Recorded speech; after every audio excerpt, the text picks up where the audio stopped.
Jadi begini Bang, oke. Ya, tadi Anda mengatakan umat Islam katanya selalu mengatakan Tuhan Kristen tuh nggak masuk akal, katanya. Nggak masuk akal karena menuhankan manusia. Iya betul Bang Oki. Kau beralasan dengan Yohanes 1 nomor 14 firman itu telah menjadi manusia. Sekarang saya mau minta buktikan secara akal.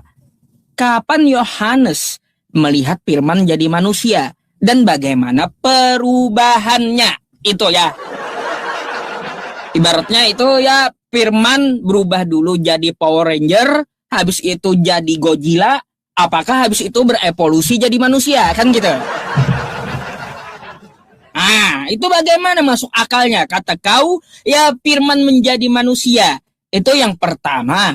Yang kedua, Bang Oki, saya mau tanya, apakah wajar Tuhan menangis?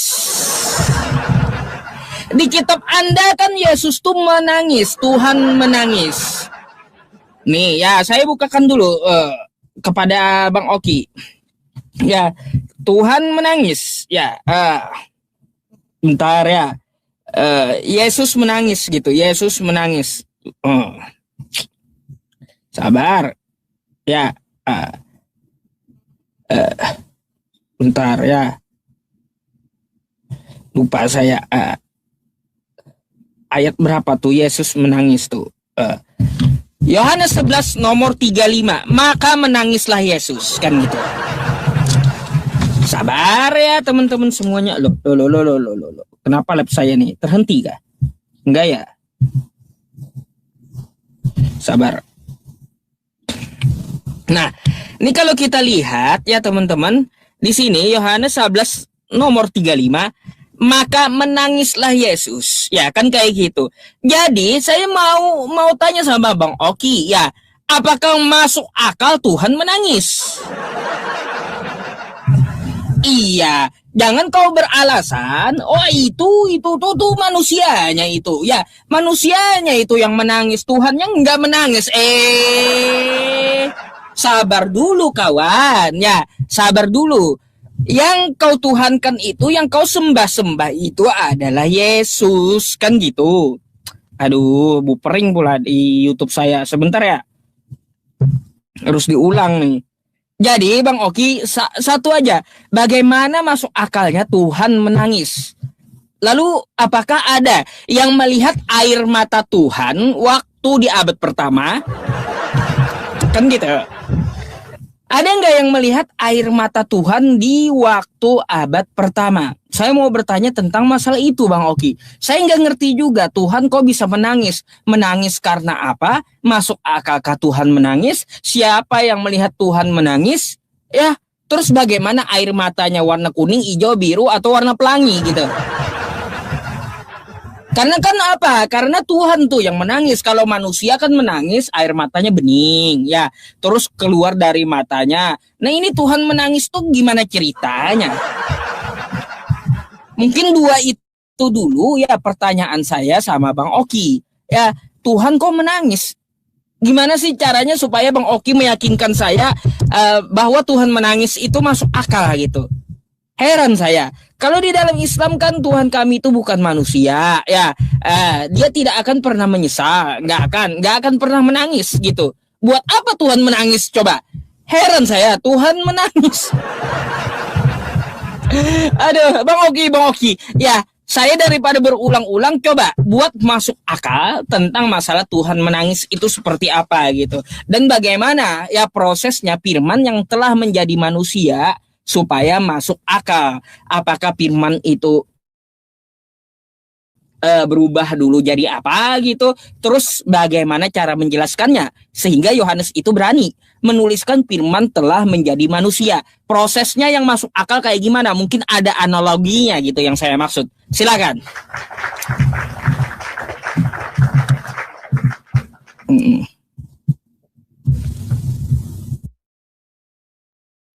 Sebentar teman-teman.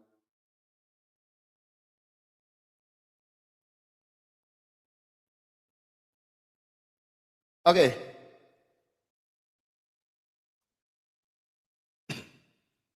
Ya, kita langsung jawab ya teman-teman ya. Yang pertama kita mau jawab kapan Yohanes melihat secara langsung peristiwa yang terjadi di dalam Yohanes pasal 1 ayat ke-14. Firman itu telah menjadi manusia dan diam di antara kita. Ya, ingat, apa yang dituliskan di dalam Alkitab dari kitab Kejadian sampai dengan Wahyu, ya, apa yang dituliskan di dalam Alkitab itu adalah apa yang diajarkan Tuhan Yesus. Ya. Dari kitab Yohanes sampai dengan kitab Wahyu itu apa yang diajarkan Tuhan Yesus. Matius pasal 28 ayat yang ke-20. Dan ajarlah mereka melakukan segala sesuatu yang telah kuperintahkan kepadamu. Dan ketahuilah aku menyertai kamu senantiasa sampai kepada akhir zaman. Maka betul yang dikatakan Tuhan Yesus di dalam Yohanes pasal 17 ayat yang ke-5. Ketika Tuhan Yesus berkata, sebelum dunia ada, aku telah ada. Sebelum sang firman itu mengambil rupa manusia. Di dalam Yohanes pasal 1 ayat ke-14. Firman itu telah menjadi manusia dan diam di antara kita. Kalau Pak Ustadz bertanya dengan saya, apakah dia melihat peristiwa itu secara langsung? Saya katakan, secara eksplisit tidak dituliskan. Kalau Pak Ustadz bertanyanya seperti itu. Karena apa? Yang dituliskan di dalam Alkitab itu apa yang diajarkan Tuhan Yesus kepada murid-muridnya. Dan ajarlah mereka melakukan segala sesuatu yang telah kuperintahkan kepadamu. Dan ketahuilah aku menyertai kamu senantiasa pada akhir zaman. Jadi cerita tentang Tuhan Yesus ini di awal narasi saya tadi. Bukan cerita atas kesaksian Tuhan Yesus sendiri. Tuhan Yesus sendiri yang bersaksi. Enggak.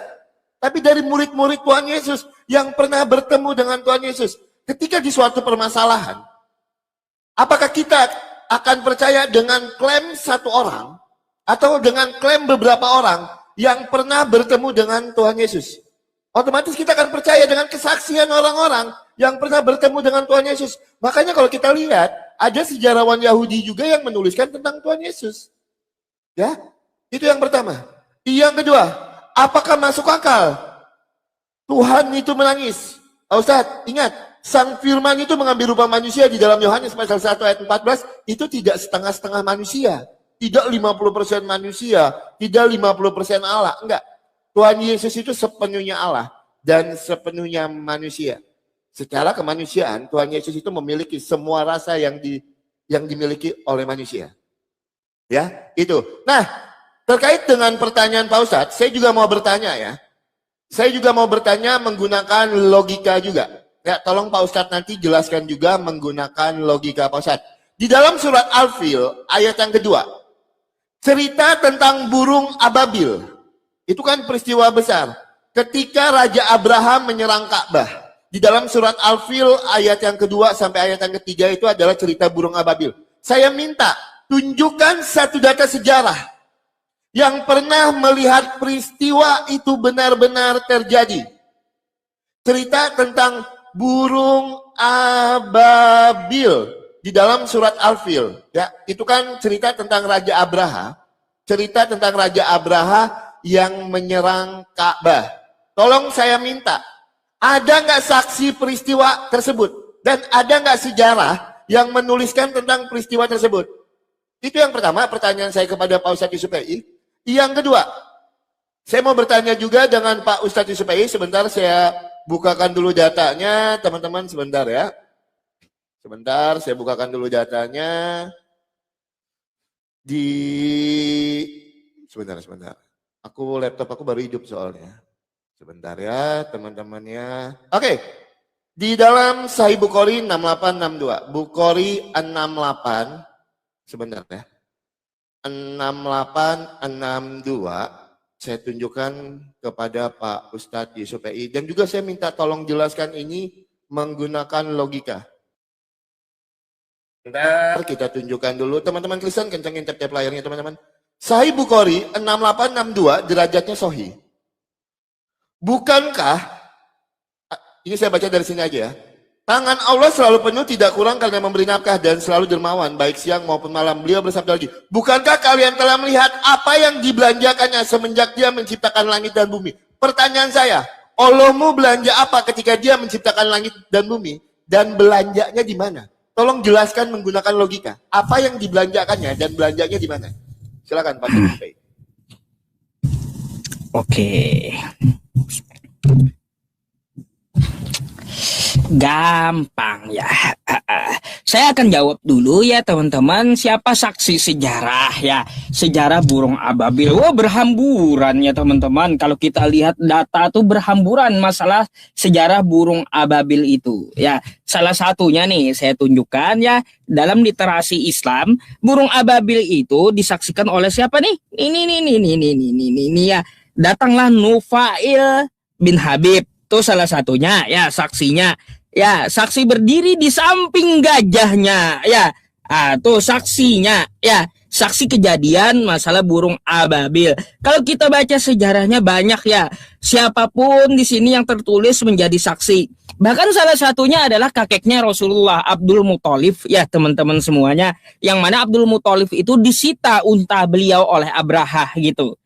Karena apa? Karena Abraha waktu datang ke Makkah semuanya takut apa yang tersisa diambil oleh Abraha gitu.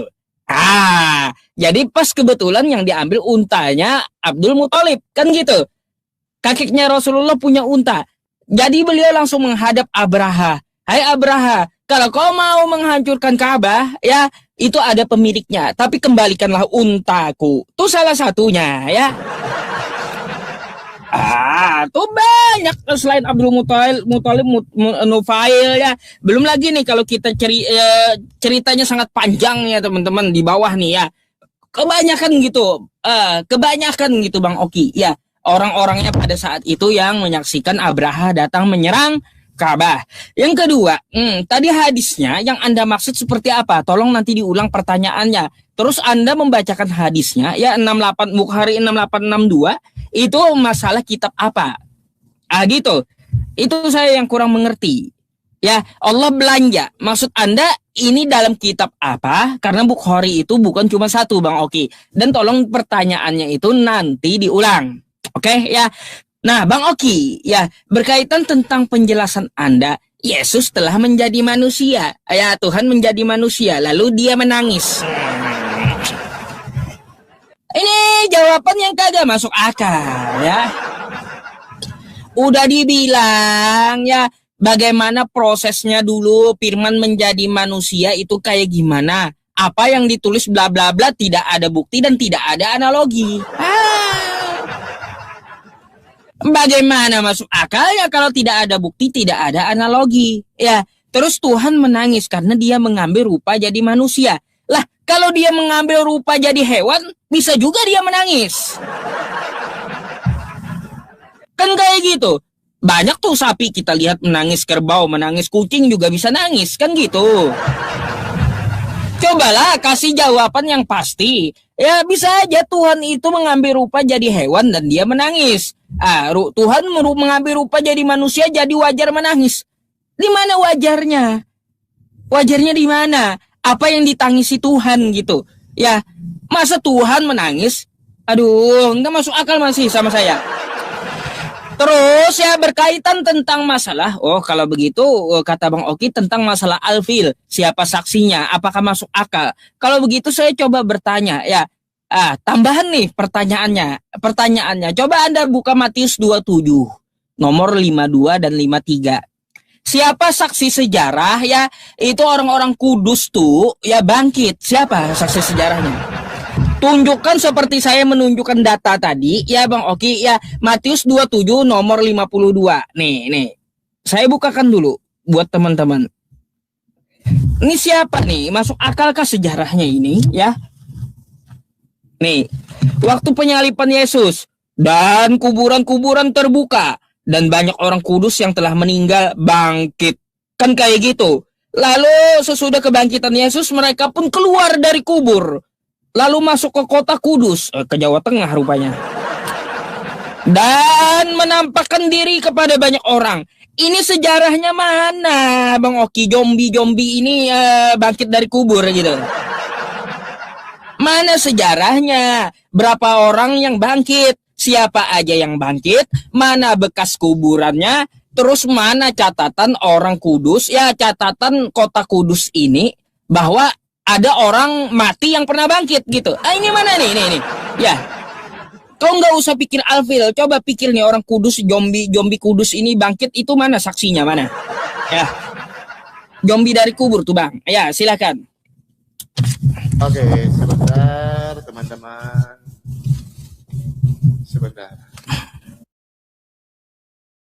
Sebentar ya, silakan diterima. Ya, saya rasa Pak Ustadz Yusuf ini kan komalnya salah satu komal yang rame ya teman-teman ya. Pak Ustadz tahu cara berdiskusi. Pak Ustadz kalau diskusi ingin menunjukkan siapa orang yang melihat peristiwa burung ababil, jangan Pak Ustadz cuma tunjukin begini aja modelnya Pak Ustadz. Ini loh novel loh. Terus Pak Ustadz tidak tunjukkan sumbernya apa, tidak diceritakan, cuma ditunjukkan. Ini loh novel. Kita nggak tahu cerita itu cerita tentang apa. Tolong tunjukkan saya Pak Ustadz. Literasinya, ya websitenya itu dari mana? Tolong ditunjukkan, jangan cuma ditunjukkan nama. Kalau cuma diskusi menunjukkan nama, nanti anak kecil pun bisa diskusi seperti itu ya Pak Ustadz ya. Kan penggemarnya banyak, kan rame toh penontonnya. Itu tolong tunjukkan. Ketika Pak Ustadz mengatakan Naufal tadi yang menjadi saksi peristiwa burung ababil itu, tolong nanti Pak Ustadz tunjukkan. Ini misalnya saya contohkan dulu Pak Ustadz. Sebelum saya jawab pertanyaan Pak Ustadz, biar sama-sama enak ya. Sebelum saya jawab pertanyaan Pak Ustadz Yusuf PI, sebentar. Nih misalnya nih, cerita burung ababil, biar sama-sama belajar gitu ya teman-teman ya. Jadi begini nih, misalnya nih. Nih, kalau kita mau tunjukkan datanya, Pak Ustadz tunjukkan dulu website yang digunakan ya Pak Ustadz. Misalnya seperti ini. Ini websitenya ini, ceritanya ini, siapa yang ngomong. Jangan cuma tunjukkan nama terus selesai. Itu gimana itu? Ya, nah terus Pak Ustadz tadi bertanya kepada saya di dalam, sebelum saya jawab ya, hadis Bukhari. Oke, kita coba ya. Ini Pak Ustadz, saya tunjukkan datanya. Saya kalau bertanya itu nggak nunjukin data. Ya, Bukhari 6862 pada Fathul Bahri, nomor 7411. Ya, derajatnya sahih ya, isnadnya sahih. Ya, Fathul Bahri 7411 itu kita baca ya teman-teman ya. Rasulullah bersabda, tangan Allah selalu penuh tidak kurang karena memberi nafkah dan selalu dermawan baik siang maupun malam. Beliau bersabda lagi, bukankah kalian telah melihat apa yang dibelanjakannya semenjak dia menciptakan langit dan bumi dan tidak berkurang sedikit pun apa yang ada di tangannya. Pertanyaan saya, di sini ketika Allah belanja pada saat menciptakan langit dan bumi, belanjanya belanja apa? Apa yang dibelanjakan ketika menciptakan langit dan bumi? Itu. Dan belanjanya itu di mana? Itu loh. Ayo kita gunakan logika kita. Kalau memang ada logika yang ingin menjelaskan ayat ini, silahkan dijelaskan. Nah, ketika Pak Ustadz Yusuf tadi bertanya kepada saya, apakah mungkin Tuhan itu menangis? Loh, Tuhan berbicara tentang Tuhan Yesus, kita akan berbicara tentang dui naturnya. Tuhan Yesus yang sepenuhnya Allah dan sepenuhnya manusia. Ya. Nah, secara kemanusiaan betul Tuhan Yesus memiliki rasa-rasa manusia seperti kita. Kita bisa bersedih, kita bisa lapar, kita bisa haus, kita bisa kelelahan. Loh betul. Kenapa? Berbicara tentang Tuhan Yesus, kita akan berbicara tentang dui naturnya. Tuhan Yesus yang sepenuhnya Allah dan Tuhan Yesus yang sepenuhnya manusia. Nah, yang jadi aneh Pak Ustadz, ketika di dalam iman Pak Ustadz dikatakan belanja waktu menciptakan langit dan bumi. Itu yang saya bingung. Belanjanya belanja apa? Belanjanya belanja di mana? Ketika dia menciptakan langit dan bumi, apakah sudah buka Alfamart atau toko-toko bangunan gitu? Apakah sudah buka sehingga dia belanja ketika dia menciptakan langit dan bumi? Itu. Nanti tolong Pak Ustadz jelasin ya. Tolong Pak Ustadz jelasin. Saya tidak akan menjawab dulu pertanyaan Pak Ustadz yang terakhir tadi sebelum Pak Ustadz menunjukkan kepada siapa? Siapa saksinya yang melihat peristiwa burung ababil? Ya, peristiwa Raja Abraha yang menyerang Ka'bah. Biar enak diskusinya. Pak Ustadz menjawab, Pak Ustadz tunjukkan literasinya, biar saya juga bisa cross check di tempat saya, literasi yang Pak Ustadz tunjukkan, biar sama-sama enak. Seperti saya, ketika saya bertanya, saya tunjukkan datanya. Hadisnya hadis Bukhari 6862, kitabnya Kitab Fathul Bahri 7411. Gitu ya. Jadi jelas derajatnya juga saya tunjukkan. Derajatnya sohi. Ya Pak Ustadz ya. Itu dulu mungkin yang saya mau datanya dari Pak Ustadz, saya tidak menambah pertanyaan saya. Saya mau Pak Ustadz menjawab dulu menggunakan data dan dalil. Silakan Pak Ustadz, supaya teman-teman Kristen dikencengin teman-teman. Sebentar, masih 3 detik lagi ya.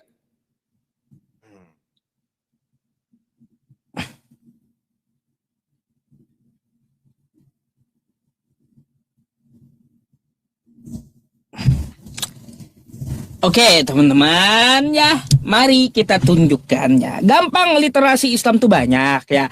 Ada dari Al-Manhaj ya, .or.id ya. Nih, terus masalah kisah pasukan bergajah. Ya, di sini saya menunjukkan tadi ayatnya apa? Siapa saksinya? Tuh ya. Nih, kalau kita lihat ya saksinya banyak kisahnya ya. Dikisahkan dari Gubernur Yaman salah satu saksinya tuh ya, pasukan bergajah menyerang ya, tuh. Terus ya kalau kita lihat ya ke bawah siapa aja kan saksinya kan di situ. Nufail nih ya, Nufail bin Habib Al-Khatsami bersama kaumnya. Banyak saksinya. Wah, rupanya ya. Karena dia apa yang memobilisasi dan berdiri di samping gajahnya Abraha ya. Tuh, ya Bang Oki ya. Nih ya. Nih, adapun bala tentara bergajah maka mereka memukuli gajahnya. Mereka berarti banyak saksinya mereka ya di dalam literasi ini ya. Di sini Bang Oki dapat baca gitu ya sampai habis gitu ya. Banyak Bang Oki ya. Tuh ya. Tuh sejarahnya seperti apa ya. Bahkan saya tadi ada juga mengatakan sejarah dari Abdul Muthalib kan gitu. Ya Bang Oki. Dah tuh. Kau mau minta literasinya kan, dari mana diambil, terus siapa saksinya, tuh sudah saya tunjukkan. Baik, untuk Bang Oki, ya Bang Oki, tolong dijawab dulu itu Jombi Kudus ya. Seperti bagaimana Bang Oki ya mengatakan tidak akan menjawab ya pertanyaan saya tentang masalah Jombi Kudus itu, ya kuburan terbuka, saya juga akan belum menjawab ya pertanyaan Bang Oki tentang hadis tadi. Sebelum Bang Oki menampilkan saksinya, literasi mana ya, apa seperti apa gitu ya, seperti saya menunjukkan apa nama websitenya, terus apa sejarahnya, tolong dibacakan tentang masalah sejarah Jombi Kudus tadi yang orang mati bangkit tadi ya. Tunjukkan ayatnya Pak Ustaz, ayatnya. Di Matius 27 ya, Matius 27 nomor 52 tadi ya. Nih. Ya. Matius 27 nomor 52. Dan kuburan-kuburan terbuka dan banyak orang kudus yang telah meninggal bangkit. Dan sesudah kebangkitan Yesus, mereka pun keluar dari kubur. Wah, ini ada yang bangkit dari kubur, spektakuler ini teman-teman ya. Sangat spektakuler kan kayak gitu. Mereka pun keluar dari kubur lalu masuk ke kota Kudus dan menampakkan diri kepada banyak orang. Ini mana sejarahnya dan dari website apa ya? Terus tolong saksinya siapa ya? Tolong tunjukkan nama saksinya.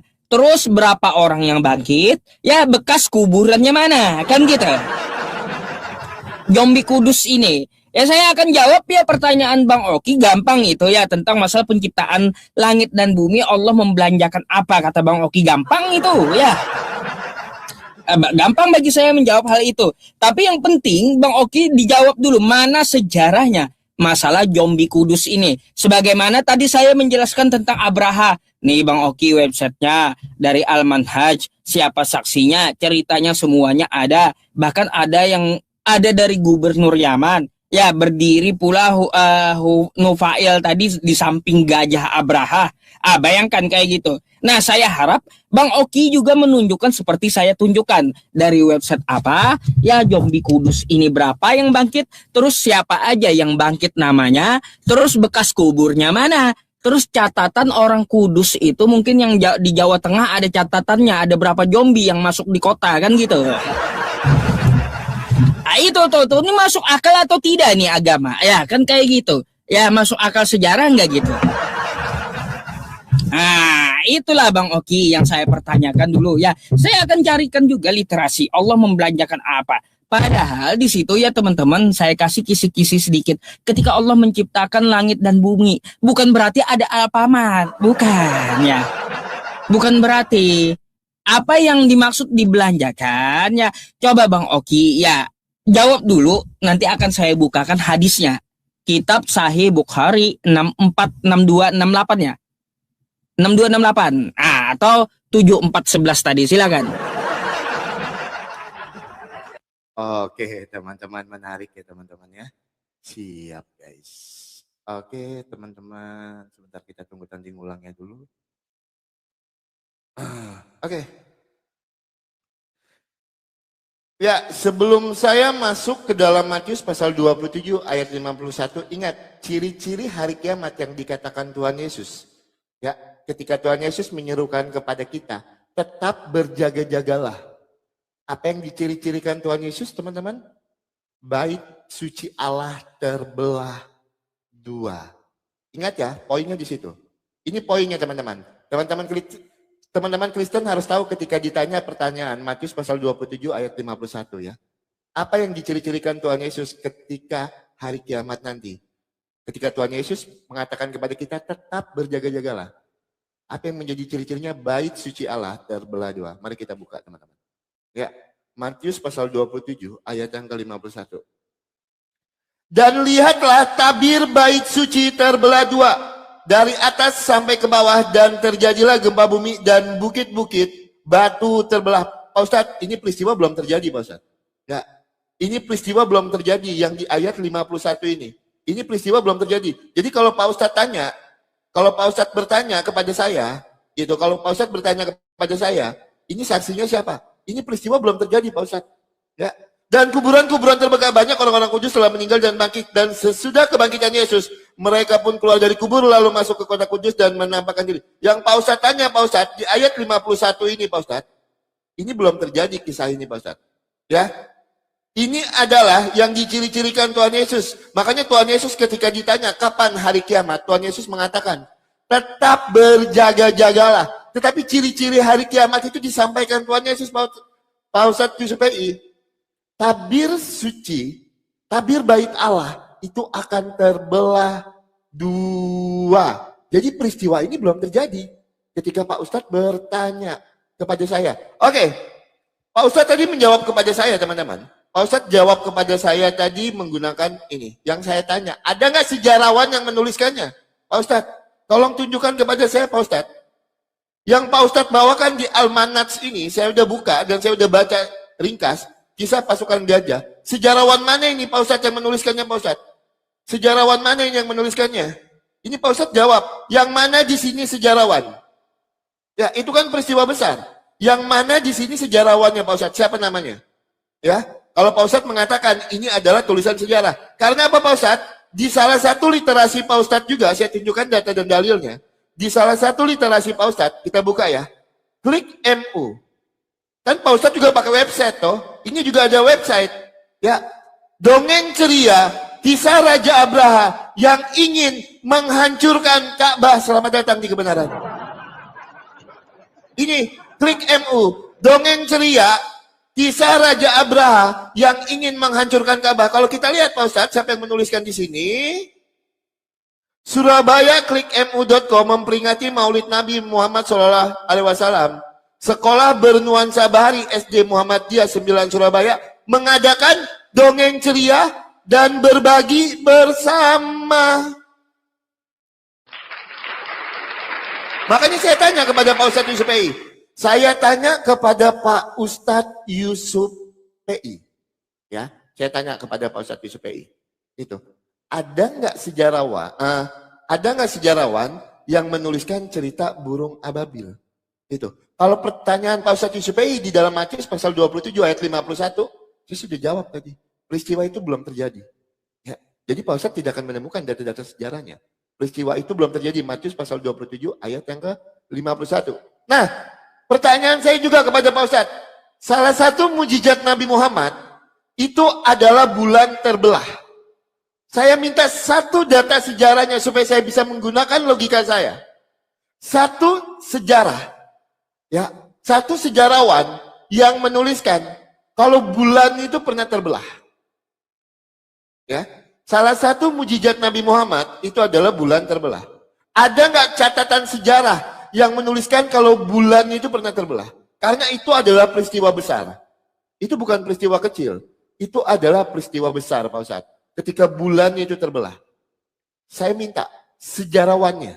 Ya, karena Pak Ustadz tadi membawakan narasi di awal kan tentang sains. Ayo kita buktikan juga secara sejarah sainsnya. Itu. Ada nggak sainsnya bulan itu pernah terbelah sesuai dari narasi Pak Ustadz tadi yang awal. Karena saya tidak keluar dari tema, saya cuma mengikuti apa yang menjadi narasi Pak Ustadz Yusuf PI. Silakan. Baik.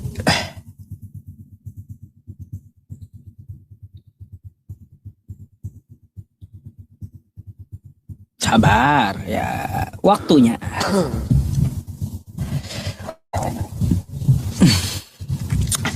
Baik Bang Oki, sejarawan mana yang membuktikan bulan terbelah? Saya akan balik tanya dulu, sejarawan mana yang pernah ke bulan? Anda minta sejarawan mana ya yang membuktikan bulan terbelah? Saya akan balik tanya, sejarawan mana yang pernah ke bulan? Coba dijawab dulu dah, sejarawan mana yang pernah ke bulan sih? Ya, saya mau tanya dulu. Ya, kayak gitu. Kalau saksinya Nabi Muhammad membelah bulan, itu banyak. Karena permintaan penduduk Quraisy saat itu. Kan gitu. Hai Muhammad, andai kau betul seorang nabi, maka belahlah bulan itu untuk kami, membuktikan kamu seorang nabi. Ini ya, saya ambil dari Rumahsyo. Ya, rumahsyo.com. Oke? Di sini tentang masalah nih, bulan terbelah menjadi dua pada zaman Rasulullah. Ya, satu terdapat di atas gunung belahannya dan lainnya di bawah gunung. Nah, ini saksinya siapa? Penduduk Makkah ya. Meminta kepada Nabi, satu kota Mekah saksinya ya. Oke? Nah, kalau Bang Oki minta bukti dari sejarawan mana yang membuktikan ya bahwa bulan pernah terbelah, saya minta dulu sejarawan mana yang pernah ke bulan. Kalau kayak gitu ya, silakan buktikan sama saya sejarawan mana yang pernah ke bulan. Kalau Neil Armstrong kan dia ilmuwan ya, ingin menembus bulan. Neil Armstrong katanya ke bulan. Ke bulan apa dia? Untuk apa? Memecah rekor, bukan meneliti bulan. Jadi yang saya tanya bukan ilmuwan, sejarawan mana yang pernah naik ke bulan. Itu dulu ya, karena Anda minta dari apa? Dari sejarah, kan gitu. Jadi tolong dijawab dulu, sejarawan mana yang pernah ke bulan. Oke? Yang kedua, Bang Oki ya, tentang masalah dongeng. Dongengnya dari surabaya.com yang bikin. Apa Bang Oki? Dongeng dari surabaya.com teman-teman. Cobalah yang berkelas dikit ya kalau menuduh itu dongeng. Itu kan sebuah sekolah ya, bikin sebuah cerita dongeng. Ya, terus dari surabaya.com yang mengangkatnya. Gimana sih Bang Oki? Bang Oki, kalau kau mau tuduh dongeng, lalu siapa katamu ya sejarawannya yang menyaksikan atau mencatatkan tentang masalah Abraha? Christian Robin salah satunya. Nih ya, kalau kita lihat ya banyak artikel-artikel yang dapat kita buka ya, sejarawannya nih Abdul Muthalib kan sejarawan juga. Makanya saya bilang siapa saksinya ya Abraha, Abdul Muthalib salah satunya. Lalu yang di luar Makkah siapa? Christian Robin yang melakukan penelitian. Kan di sini dapat kita buka nih ya. Tuh, Anda bisa juga tonton di YouTube ya, bagaimana semuanya diceritakan. Oke? Sejarawan mana? Christian Robin ada. Terus Bang Oki ya, tadi Anda mengatakan ya tentang masalah zombie Kudus belum terjadi. Mau saya cium Bang Oki ini. Kau baca ke bawahnya Bang Oki. Jangan kau ngibul ya, ini belum terjadi. Baca ke bawahnya. Kepala pasukan dan prajurit-prajuritnya menjaga Yesus menjadi sangat takut ketika melihat gempa bumi. Dan di situ ada banyak perempuan yang melihat, yaitu perempuan-perempuan mengikuti Yesus dari Galilea. Siapa aja? Di antaranya terdapat Maria Magdalena. Udah terjadi zombie kudus tuh ya. Nih, ya zombie kudus tuh salah satunya ketika Yesus disalib, saksinya Maria Magdalena katanya kan gitu. Yang saya tanya mana sejarawannya? Ya sejarawan mana? Yang menyaksikan zombie kudus ini bangkit. Karena di sini yang melihat ya salah satunya yang mengikuti Yesus waktu disalib, waktu zombie kudus itu terjadi, ya Maria Magdalena. Ya, dan Maria ibu Yakobus dan Yusuf dan ibu anak-anak dari Zebedeus. Udah terjadi. Ya, udah terjadi itu zombie kudus. Kau bilang belum terjadi. Ngaco, buktinya saksinya ada. Sekarang sejarawannya mana? Sejarawan mana yang menuliskan ada orang-orang yang bangkit dari kubur? Coba jelaskan. Jelaskan ya. Oke, jangan ngeles lagi belum terjadi. Ini udah terjadi kawan ya. Nah, itu dulu. Kau nggak baca bawahnya sih ya. Alasannya itu belum terjadi. Dibantah kitabmu sendiri kan? Sebentar. Noise ya Pak Ustadz ya? Enggak. Silakan dimute Pak Ustadz. Oke, teman-teman kita langsung jawab ya teman-teman ya. Ya teman-teman kencengin tap-tap layarnya teman-teman. Ada yang menarik yang habis ini saya harus bahas ya teman-teman ya. Saya harus bahas. Habis ini ada yang menarik ya teman-teman ya. Itu. Teman-teman Kristen, di Matius pasal 27 ayat 51. Ayat 51 itu ya. 51, 52. Itu adalah peristiwa yang belum terjadi. Tapi ayat 53 ke bawah itu adalah peristiwa saat penyaliban Tuhan Yesus. Betul, saya tidak menyangkal itu. Tapi dari peristiwa bait suci Allah itu terbelah dua, itu adalah ciri-ciri yang disampaikan Tuhan Yesus. Pada hari kiamat nanti, ciri-ciri akan mendekati hari kiamat itu. Bait suci Allah itu terbelah dua. Itu adalah peristiwa yang belum terjadi Pak Ustadz. Ya, tapi dari ayat 53 dan seterusnya Pak Ustadz, itu peristiwa saat penyaliban Tuhan Yesus. Saya paham ayat itu dan saya membaca ayat itu. Ya, jadi Pak Ustadz mau paksakan gimana pun, sejarah memang belum terjadi. Apa yang saya mau tunjukkan?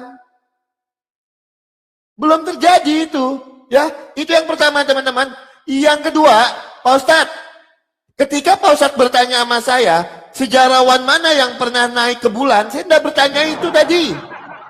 Di awal narasi Pak Ustadz, api di dasar laut itu kan sesuatu yang sains.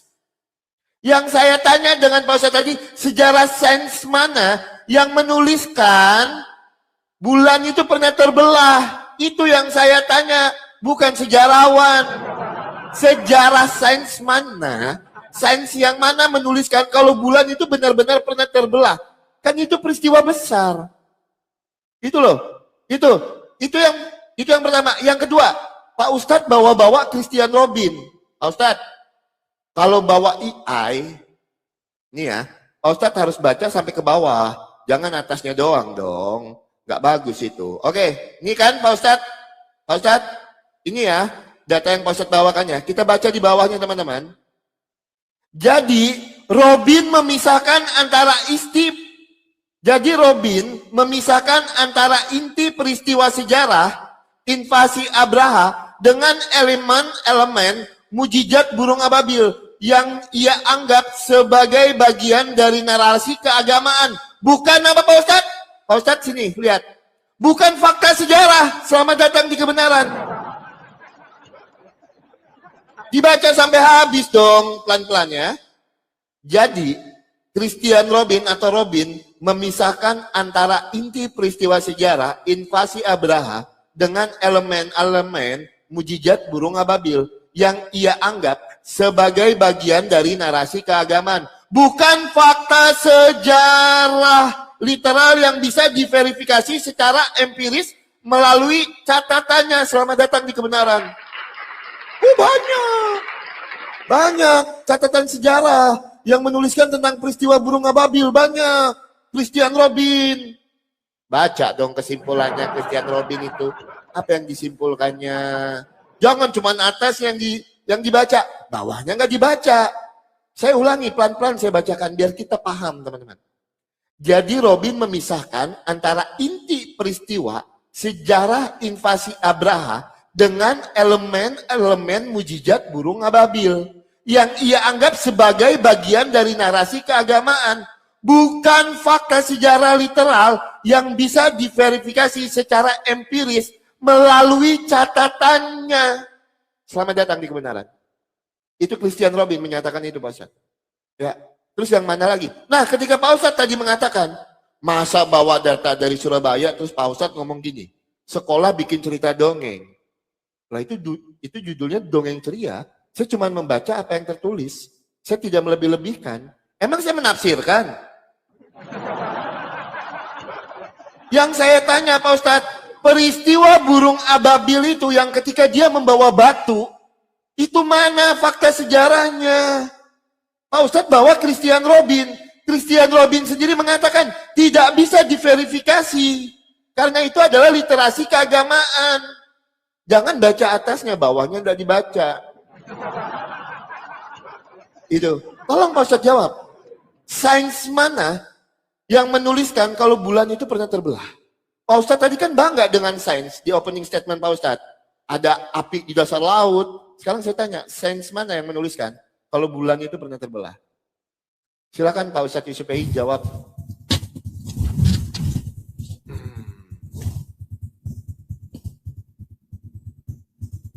Sebentar ya teman-teman ya. Tanding ulang.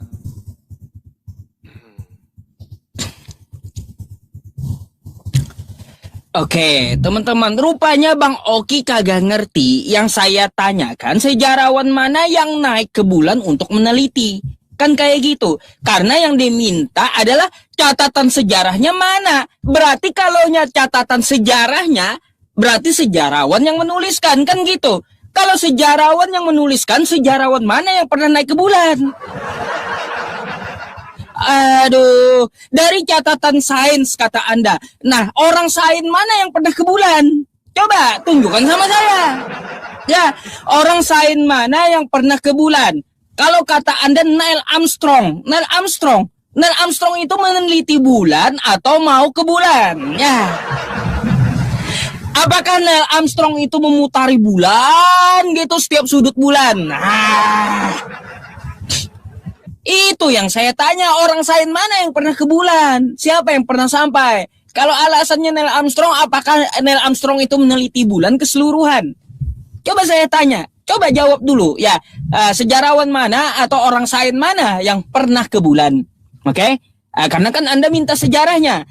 Nah terus ya tentang permasalahan ya Raja Abraha. Baca dong dari Robin tadi kata Bang Oki. Bacanya lain dari situs, dari teman-teman ya. Tapi Bang Oki kagak baca kontribusi Robin. Kalau saya mau kayak gini juga. Kontribusinya apa? Analisis Profesor Christian Robin, sejarawan dan timnya memberikan bukti. Ya ada buktinya. Arkeologis dan epigrafis yang memperkuat ya histori ini. Rupanya nggak baca keseluruhan ya. Kalau membantah Christian Robin apa tuh kontribusinya? Kan kayak gitu juga. Anda nggak menampilkan website apa yang Anda baca. Anda hanya menampilkan AI. Saya pun juga bisa kalau kayak gitu. Kontribusinya apa? Membuktikan kontribusinya kata Robin historis ini betul. Kayak gimana? Kalau dipisahkan antara sejarah dan agama ya boleh gitu. Tapi kan terbukti gitu. Ada historisnya, ada penelitian dari dia. Tuh kontribusinya. Oke? Dibantah Robin sendiri kau Bang. Terus juga ya Bang Oki. Nih tentang masalah kata kamu ya tadi ayat 51 ya 51 dan 52 itu belum terjadi. Lihat dulu kalau kayak gitu kawannya. Berarti kalau Bang Oki ya teman-teman tidak mengakui ini telah terjadi, berarti Yesus tidak tersalib ya. Karena belum terjadi berarti penyalipan Yesus kan. Katanya di sini kalau kita lihat Yesus mati. Ya, Yesus mati sampai ayat 50. Ya, 50 Yesus berseru dengan suara nyaring lalu menyerahkan nyawanya. Berarti belum terjadi ini, ya, belum terjadi. Belum terjadi Yesus mati. Karena kata Bang Oki 51 dan 52 ini ya belum terjadi kata Bang Oki. 53-nya lagi sudah terjadi. Ini kayak gimana? Cuma 2 ayat yang belum terjadi, semuanya terjadi. Satu perikop, teman-teman. Ini macam mana sih? Ilmu dari mana Anda ngambil ini belum terjadi? Sedangkan di sini cerita rentetan dari kematian Yesus. Kalau Anda mengatakan ini belum terjadi, ya berarti ya Bang Oki, Anda keluar aja dari Kristen. Berarti Kristen ya mengatakan bahwa Yesus belum tersalib. Kalau kayak gitu. Karena di sini cerita dari penyalipan Yesus. Ya, dan setelah Yesus berteriak, lihatlah tabir suci terbelah 2, kan kayak gitu, dari atas sampai bawah. Terjadilah, ini aja terjadilah, udah terjadi ya 51 nih. Terjadilah gempa ya, dan bukit-bukit terbelah. Ini bukit mana juga yang dibelah, Bang Oki? Ya. Hah? Bukit mana yang dibelah? Dan kuburan-kuburan terbuka dan banyak orang kudus yang telah meninggal bangkit, dan sesudah kebangkitan Yesus telat pula Yesusnya bangkit. Kalau Anda mengatakan ini belum terjadi, Yesus itu kan udah bangkit, kawan. Kacau, belum terjadi dari mana udah terjadi. Ya, saya minta sejarahnya nih, yang udah terjadi ini mana, sejarawan mana yang menuliskan ada zombie kudus yang masuk ke kota Kudus, silakan. Aduh. Oke, teman-teman, sebentar ya. Berarti udah jam 8 ini Pak Ustadz, saya 2 kali lagi ya? Ya, Bang Oki, boleh nih tanggapan akhir. Saya nggak bertanya lagi juga. Habis itu closing, habis itu saya closing akhir. Enggak, berarti saya 10 menit ini, Pak Ustadz 5 menit. 10 menit, ya. Jawab, habis itu closing 5 menitnya gitu. Ya, habis itu saya closing 5 menit juga, silakan. Silakan. Ya teman-teman, ketika Pak Ustadz memaksakan Matius pasal 27 itu sesuai apa yang Pak Ustadz pikirkan, ya sudah. Saya sudah katakan dari awal tadi dengan Pak Ustadz Yusuf PI, dari awal saya sudah katakan Pak Ustadz, saya tidak bisa menunjukkan apapun sesuatu yang belum terjadi. Saya tidak bisa tunjukkan Pak Ustadz, karena itu ada peristiwa penyalipan Tuhan Yesus juga di dalam Matius pasal 27 itu. Betul, itu juga ada peristiwa penyalipan Tuhan Yesus. Terus Pak Ustadz memaksakan saya harus ikut masuk ke dalam narasi Pak Ustadz. Itu yang pertama. Yang kedua teman-teman, tokoh sains mana yang pernah meneliti bulan? Kita tunjukkan datanya. Ya, sebentar. Sebentar ya teman-teman ya. Penerbangan antariksa Apollo NASA membawa 12 astronot ke bulan antara 1969-1972. Para masa astronot ini semua merupakan insinyur pilot uji dan ilmuwan dari berbagai disiplin ilmu. Sering dianggap sebagai tokoh sains. Pak Ustadz ngerti nggak arti sains itu apa? Ya, orang-orang yang menggeluti dunia sains itu apa? Itu. Makanya saya tanya, ada nggak catatan sainsnya kalau bulan itu terbelah? Ada nggak Pak Ustadz? Itu yang saya tanya sama Pak Ustadz Yusuf PI. Nggak ada Pak Ustadz tanggapi. Terus Pak Ustadz bawa-bawa Christian Robin. Ingat Pak Ustadz, yang Pak Ustadz menyalahkan saya membawa data AI. Pak Ustadz pun pakai data AI. Gimana sih? Saya pakai AI membantah nggak boleh. Tapi Pak Ustadz menunjukkan Christian Robin pakai AI. Kan nggak apple to apple namanya.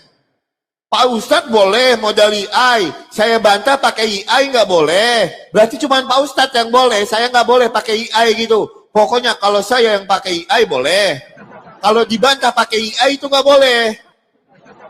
Pak Ustadz menunjukkan Christian Robin loh Pak Ustadz. Itu kan tulisan di atasnya AI tadi Pak Ustadz. Pakai AI juga. Kenapa saya disalahkan pakai AI? Saya kan apple to apple. Pak Ustadz pakai AI, saya pakai AI. Ya kan? Itu. Oh iya, ngomong-ngomong, Kok nggak ditanggapi ya teman-teman ya?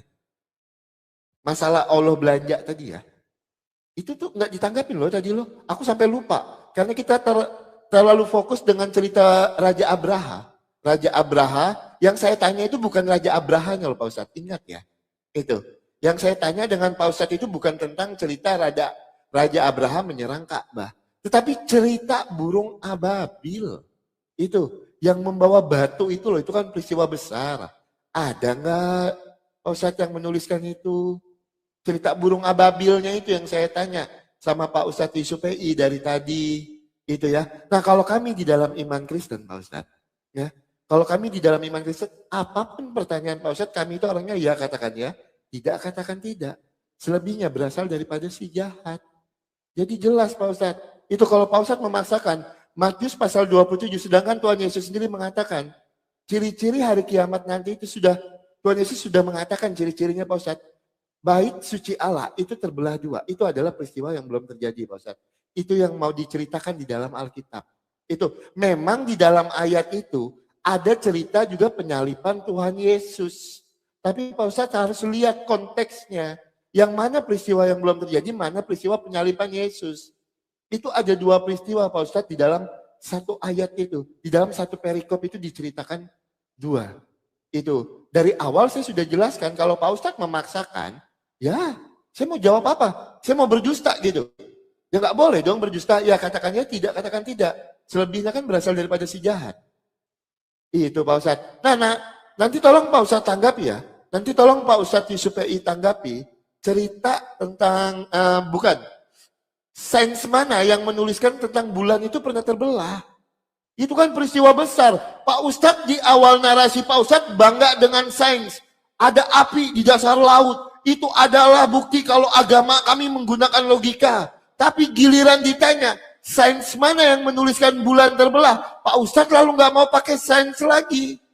Gimana? Di awal Pak Ustadz membanggakan tentang sains. Ditanya tentang sains, Pak Ustadz udah nggak mau pakai sains lagi.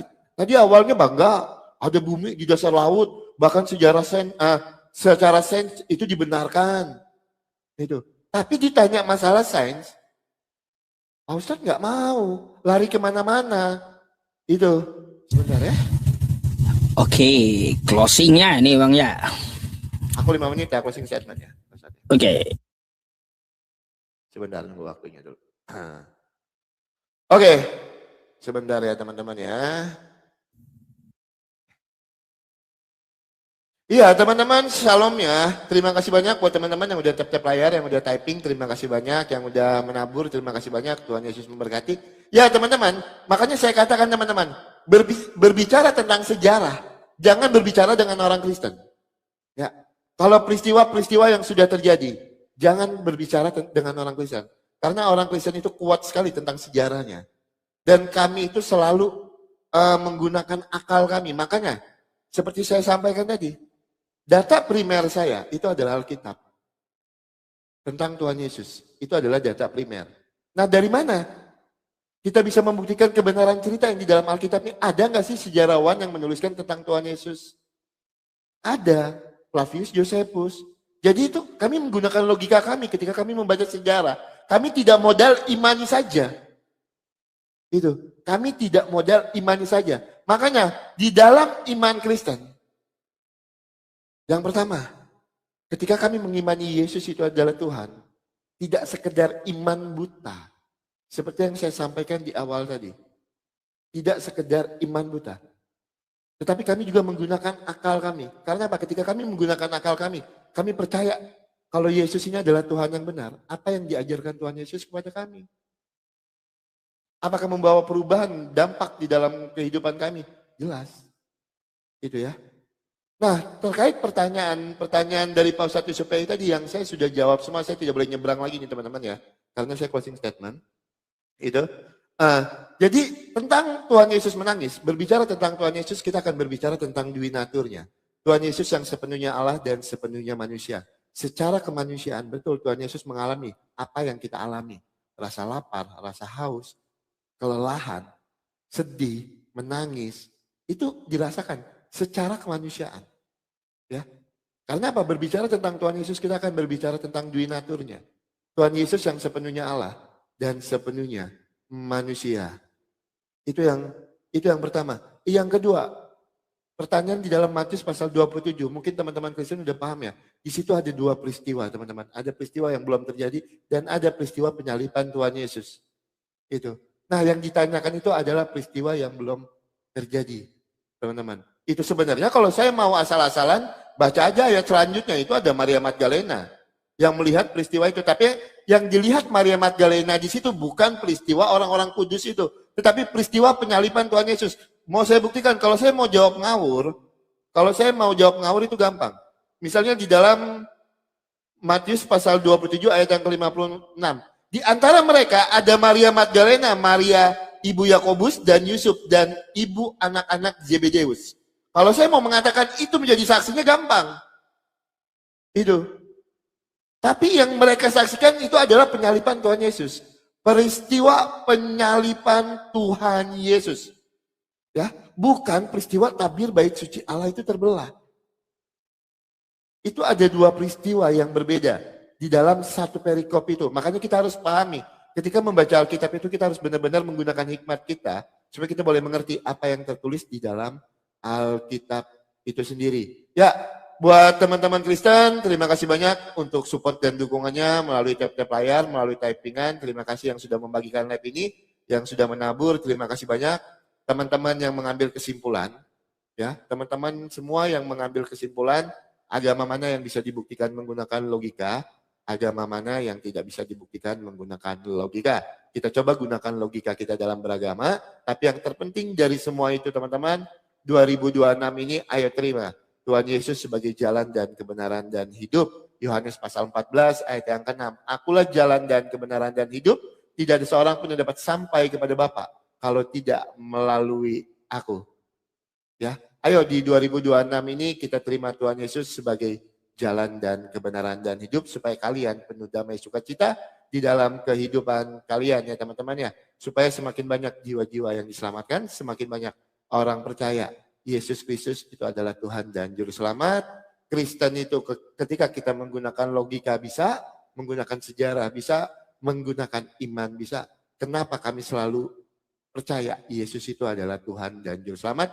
Dibuktikan menggunakan Alkitab, Alkitab menuliskan, dibuktikan mengenai sejarah, sejarah menuliskan, dibuktikan dengan logika, logika masuk akal untuk menceritakan tentang Tuhan Yesus. Terima kasih banyak untuk Pak Ustadz Yusuf Pei. Mohon maaf kalau ada kata-kata saya yang salah.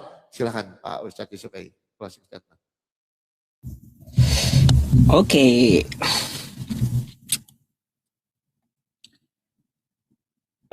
Bentar ya.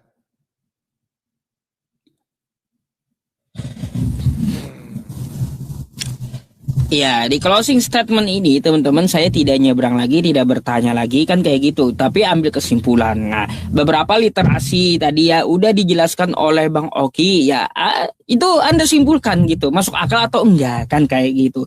Terus ada literasi yang perlu saya tanggapi dari penelitian yang ke bulan tadi, tidak ada meneliti bulan terbelah kan kayak gitu. Terus untuk masalah burung ababil, tanggapan saya katanya Christian Robin pakai AI.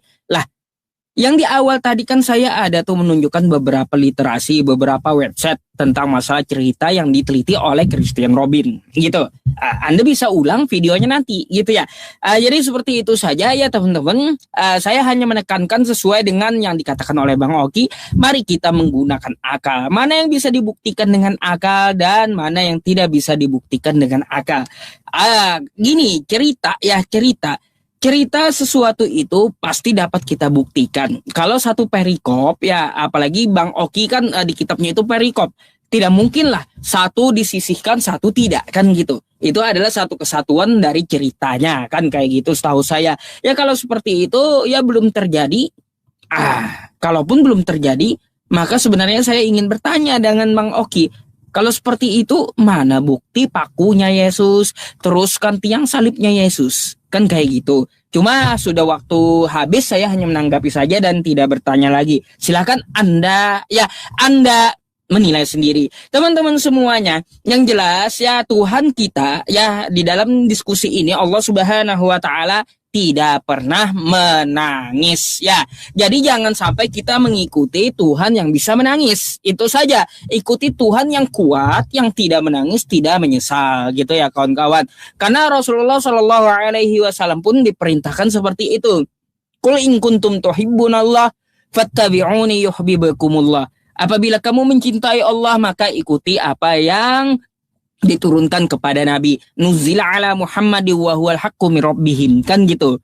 Apa yang diturunkan kepada Nabi Muhammad itu adalah kebenaran dari Tuhan. Terus kalau kita membaca juga Quran surah Al-Baqarah ayat 119 ya, inna arsalna kabil haq, kami mengutus Nabi Muhammad itu dengan kebenaran ya teman-teman. Dan kalau kita membaca juga di dalam Quran surah Al-An'am ayat 153, wa anna hadza sirati mustaqiman fattabi'uh. Ya, sesungguhnya jalan yang lurus ya, jalan menuju Allah yaitu adalah jalannya Nabi Muhammad yang lurus, maka ikutilah jalan beliau. Ya, jadi seperti itu. Nah, jadi yang pasti-pasti aja ya, yang pasti-pasti menjamin ya keselamatan ya, menjamin kita, contoh ya, Allah menjamin umat Islam masuk surga kan gitu. Di dalam Quran surah Maryam 72, summa nunajjil ladzina taqaw wa nadzaru dzalimina fiha jisiyya, dan Allah menyelamatkan umat Islam dan membiarkan orang kafir di neraka kan gitu. Yang pasti-pasti aja ada ayatnya gitu. Terus juga Nabi Muhammad menjamin umat Islam kullu ummati yadkhulunal jannah illa man aba. Ya, semua umatku pasti masuk surga kecuali yang enggan. Maka dari itu ya teman-teman, udah jalannya lurus dan berjanji ya menjamin keselamatan, jangan mengikuti yang katanya juru selamat tapi ternyata tidak selamat dan tidak ada jaminannya kan gitu. Itu aja sih ya, bukan framing ya teman-teman. Silahkan mari kita berpikir ya. Dalil sudah saya paparkan ya. Terus jalannya seperti apa sudah dipaparkan. Maka dari itu afala ta'qilun, afala tatafakkarun. Apa kamu tidak mikir? Apa kamu nggak punya akal? Akal ini adalah yang diberikan Allah untuk mencerna mana yang masuk akal, mana yang tidak masuk akal. Ya, teman-teman semuanya, ya saya berterima kasih kepada Bang Oki. Mohon maaf atas segala kekurangan ataupun ada kosakata yang menyinggung gitu ya. Karena apa? Kita di waktu diskusi ya memang kita harus berantem gitu. Tetapi setelah kita diskusi ya kita berteman gitu ya teman-teman. Kalau Bang Oki mau ke Banjarmasin, ayo kita makan. Nah, satu meja, boleh gitu. Nggak ada permusuhan sebenarnya. Kita hanya menuturkan apa dari keagamaan kita, bukan berarti kita harus gontok-gontokan gitu ya, berantem di dunia nyata, enggak. Jadi seperti itu. Terima kasih Bang Oki ya atas diskusinya malam hari ini, dan terima kasih untuk teman-teman yang di luar agama Islam yang menyaksikan di tempat Bang Oki. Semoga ya diskusi saya dengan Bang Oki ini menjadi asbab hidayah untuk Anda semuanya dan penambah pengetahuan untuk Islamnya. Terima kasih. Assalamualaikum warahmatullahi wabarakatuh untuk Islam. Selamat malam untuk kawan-kawan Kristen ya. Oke, terima kasih banyak Pak Ustadz Yusuf. Sama-sama.